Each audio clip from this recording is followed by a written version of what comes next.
The livestream chat was exploding when the flatbed truck rolled in behind him. Supercars, fire emojis, donations pouring in by the second. He was mid-sentence, laughing, sunglasses on indoors, leaning against the hood of his Porsche like it was an extension of his personality, when the hydraulic ramp dropped with a slow, metallic hiss. That was the moment I realized he had no idea who had just signed the repossession order. I was standing just outside the camera frame, wearing a plain gray company jacket, clipboard tucked under my arm.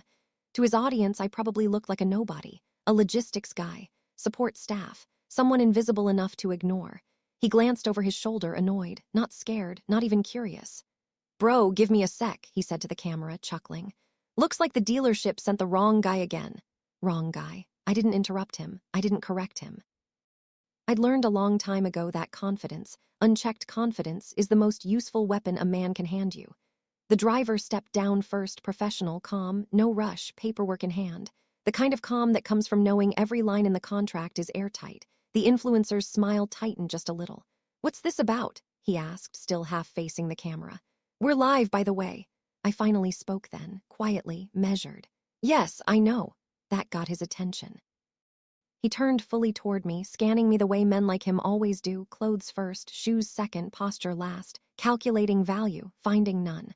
"I paid this month," he said, irritation creeping into his voice. "You people always mess something up."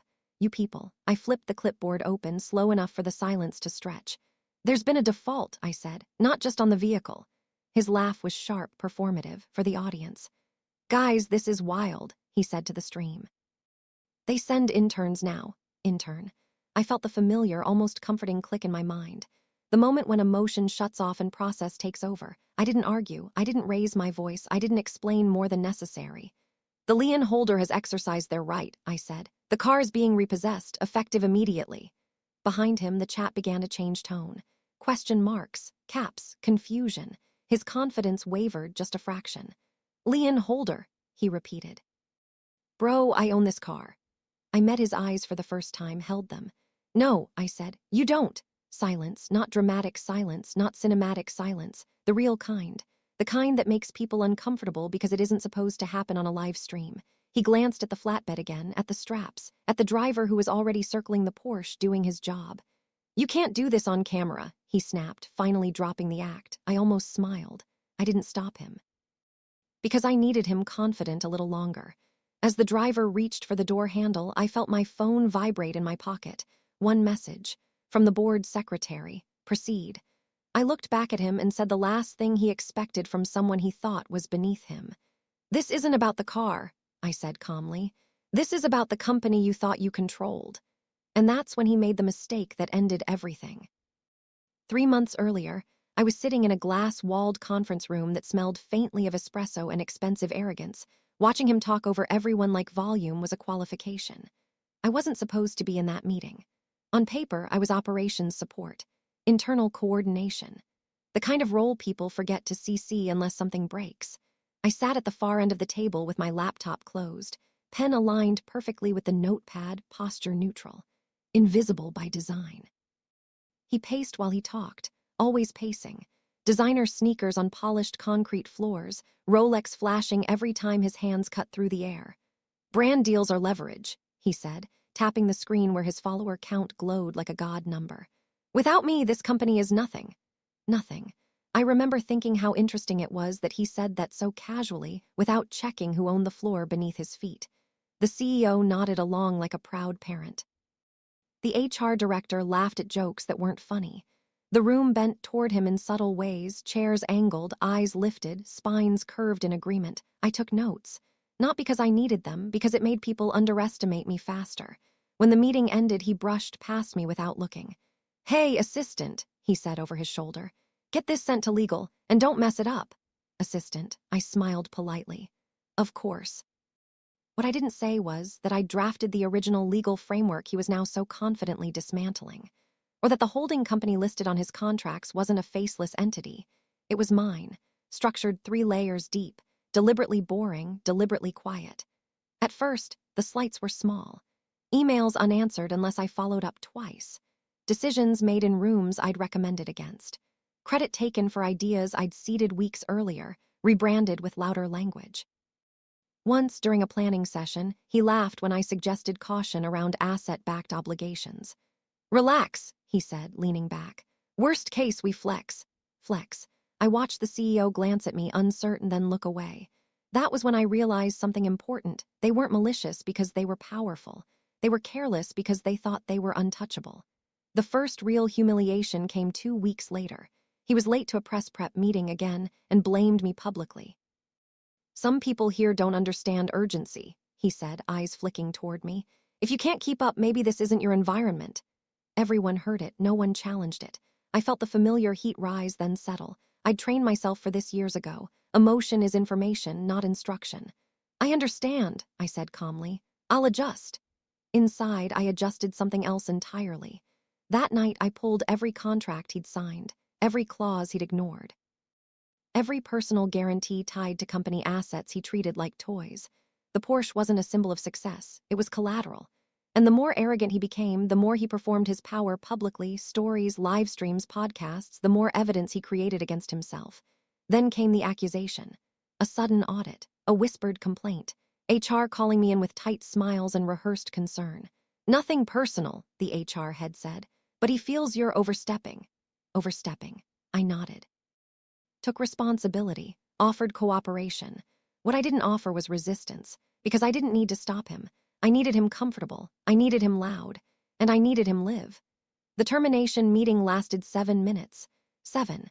That's how long it took for months of quiet work, strategy, and restraint to be dismissed by people who mistook calm for weakness. HR sat across from me with a printed script they pretended not to read. The CEO leaned back in his chair, arms crossed, jaw tight. And him, the influencer, stood near the window, filming a story on his phone like the world couldn't touch him. I watched my reflection in the glass behind him. Still, controlled, unbothered. "We've decided to end your contract effective immediately," HR said. "This is based on internal restructuring." Restructuring, I waited. The influencer turned around, grinned sharp. "No hard feelings," he said. "This just isn't a good fit." "We move fast here." "Move fast," I nodded. "Understood." He looked almost disappointed, like he wanted more, like he'd expected tears, anger, bargaining. He stepped closer, too close. "You should be grateful," he added quietly. "A name like mine on your resume, that's charity." There it was, the final, unnecessary sentence. The kind people only say when they think there are no consequences left. I smiled, small, professional. "Thank you for the opportunity," I said. I stood, collected my notebook, and slid my access badge across the table. No one noticed that the CEO didn't meet my eyes. As I walked out, I felt it, the shift, subtle, like a door closing somewhere far above my head. That evening, my phone buzzed nonstop. Friends asking what happened. Colleagues sending careful messages full of corporate sympathy. And then, his live stream notification. Curiosity is a flaw, I clicked. He was in his garage, Porsche framed perfectly behind him, neon lights bouncing off polished curves. Donation alerts chimed like applause. "Let me tell you guys something," he said, leaning toward the camera. "People think they're bigger than they are. You have to remind them where they stand." The chat loved it. He laughed, revved the engine. "That's what success sounds like."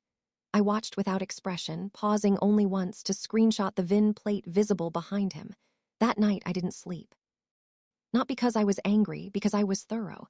By morning, I'd forwarded documentation to legal. Not accusations, facts, breaches, defaults. Misrepresentations tied to asset-backed financing he'd signed personally. By noon, the board's secretary called. "Are you certain?" she asked. "Yes," I said, "and I recommend we act while the exposure is public." A pause, then, understood. That was the moment the plan locked in. I wasn't fired from a company. I was stepping out of a role I no longer needed to play. 2 days later, he announced a surprise stream. Big energy, big audience, big ego. I stood across the street, clipboard in hand, watching him perform confidence like armor. He saw the truck before he saw me. And when he finally did, really looked at me, I saw recognition flicker for half a second. Not understanding. Fear. The chat exploded as the Porsche's tires lifted off the ground. "This is a mistake," he said, voice tight now. I leaned in just enough for the microphone to catch it. "No," I said softly, "this is compliance." And as the flatbed pulled away, I felt something rare. He tried to laugh it off at first. That's what people do when reality hits them on camera. They perform denial like it's confidence, hoping the audience will carry them through the moment. "Guys, relax," he said, waving at the screen as the straps tightened around the Porsche. This is just some paperwork glitch. Happens when you're dealing with multiple entities. Multiple entities. He said it like he understood what that meant. The driver didn't react. Neither did I. Silence is unsettling when you're used to control. His phone buzzed in his hand. Once. Twice. He glanced down, frowned, then flipped it face down as if that could stop what was coming. I stepped closer, not aggressively, just enough. You might want to take that, I said. He ignored me. The chat, however, didn't. Messages started stacking faster now. Not jokes anymore, screenshots. Someone had already pulled public filings. Another viewer mentioned the holding company name out loud. He froze. What? He said sharply, eyes darting to the camera. No, that's not. I watched the moment his brain shifted gears. The moment he realized this wasn't random, that this wasn't a dealership error or a petty flex. This was coordinated. He finally took the call. I didn't hear the voice on the other end, but I didn't need to. I could read his face as clearly as any contract, color draining. Jaw tightening, his free hand clenching then unclenching. What do you mean default? He snapped. I paid, pause. I didn't miss, another pause, longer this time. He looked at me then, really looked. You, he said, covering the mic. What did you do? I tilted my head slightly, calm, curious. I followed procedure, I said. His stream caught the exchange. The chat went wild. End the stream, someone yelled from behind the camera. His assistant panicked now. No, he said automatically, then softer, no, wait. He needed the audience. Without them, he was just a man watching his image being towed away. You were operations, he said, stepping toward me, voice low and furious. You don't have this authority. I met his eyes. Not as operations, I said. The words landed heavier than I expected, not because they were loud, but because they were precise. He swallowed. The flatbed began to pull forward. Stop, he shouted. You can't just, this is my car. The driver looked at me, not for permission, for confirmation. I nodded once. The Porsche rolled away, neon reflections breaking apart as it disappeared down the street. The silence afterward was brutal. No engine, no laughter, just the hum of the live stream and a man standing in an empty garage with nothing left to perform with. His phone buzzed again. This time he answered. I caught fragments. Board vote. Effective immediately. What do you mean access revoked? He slid down onto a stool, elbows on knees. The chat had gone quiet. People don't know how to react when power collapses in real time. He looked up at me, eyes bloodshot, ego finally stripped away. Who are you? He asked. I considered the question. I was the person you underestimated, I said, and the last one you should have humiliated publicly. He laughed then, not because it was funny. Because it hurt less than accepting the truth. This isn't over, he said weakly. I checked my watch. It is, I replied. You just haven't received all the emails yet. As I turned to leave, I heard him whisper more to himself than anyone else. It was just a car. I paused. No, I said without looking back. It was proof. By the time I reached my car, the first email had already gone out. Board distribution only. No drama, no adjectives. Just facts laid out in clean, merciless language. Subject line. Notice of breach and enforcement action. I didn't open it. I didn't need to. I'd written the template months ago, anticipating a moment I hoped wouldn't come, but prepared for anyway. People think revenge is loud, that it requires witnesses, confrontation, a raised voice. Real corporate consequences happen in silence. While he was still staring at his phone, refreshing comments and trying to control a narrative that had already slipped away, the second email landed. Then the third. Access revocations. Signature authority suspended. Brand partnership escrow frozen pending review. He didn't know yet, but the meeting had already started. I arrived at headquarters 15 minutes later, signed in with a badge that hadn't been deactivated. Not an oversight. A choice. The receptionist looked surprised, then relieved. They're waiting, she said quietly. The boardroom was full when I walked in. Not tense, focused. Laptops open, documents queued, no small talk. The CEO sat at the far end of the table, hands folded, eyes tired. He looked up when he saw me and for the first time in months nodded. I took the seat. I'd always had 2 chairs from the end, not the head, never the head. Let's proceed, the chair said. No one asked me why I was there. They already knew. The legal counsel spoke first. Calm. Precise, every sentence backed by exhibits, repeated breaches of fiduciary conduct, personal asset commingling, unauthorized public representations tied to secured obligations. Each point landed without emotion. When it was over, the room was quiet. The CEO cleared his throat. I should have listened, he said, not to me, to the room. No one responded. A vote was called, unanimous. Removal effective immediately. Equity clawback triggered. non-disparagement enforced. I felt nothing. That's what surprised me most. Not satisfaction, not triumph, just completion. My phone buzzed once. A message from an unknown number. You destroyed me. I typed back 3 words. No, you live-streamed it. I left the building the same way I always had, no escort, no announcement. Outside, the city hummed, indifferent to collapsed egos and shifting power. That night, clips of the stream went viral. Reaction videos, analysis threads, people arguing about what they just watched. Most of them missed the point. It was never about the Porsche. It was about a man who thought attention was authority, who believed volume replaced structure, who mistook silence for absence. Weeks later, I saw him again. Not in person, in a filing, a name removed, an address changed. A company reorganized without him. Quietly, legally, permanently. I stayed where I was for another quarter, finished what needed finishing, then stepped away, not upward, not outward, just away. Because real power doesn't announce itself, it waits. And when it moves, it doesn't need to explain. The world moved on faster than he expected. That's the thing about public collapses. Everyone watches, reacts, judges, and then forgets. Not because it wasn't significant, but because attention is a currency that only flows forward. He tried to reclaim the narrative. A few shaky posts, a half apology disguised as context. Mentions of betrayal, of lessons, of mental health. None of it landed. Brands don't respond to emotions, they respond to risk, and he had become radioactive. The company stabilized within weeks. Without the noise, meetings became shorter, decisions clearer, revenue steadier. The absence of spectacle felt like oxygen returning to a room that had been sealed too long.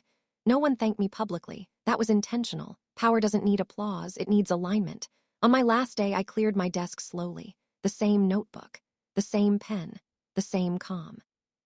People passed by, some nodding, some avoiding eye contact, some finally understanding who I had been all along. The CEO stopped me near the elevator. "You could have ended him earlier," he said quietly. "Yes," I replied. "Why didn't you?" I thought about that for a moment. "Because he needed to believe," I said, "that nothing could touch him." He nodded, not in agreement, in recognition. Months later, I watched a different live stream on a different platform, lower production, fewer viewers. No supercars in the background. Just him talking about reinvention. I didn't feel anger. I felt relief. Because the lesson had never been about humiliation, or revenge, or even justice. It was about restraint, about knowing when silence is strategy, about understanding that the loudest people in the room often confuse attention with authority and never notice the quiet ones documenting everything. I never reclaimed the Porsche. It was sold at auction. The proceeds applied exactly where the contract said they would be. Clean, final, boring. That's how real endings look.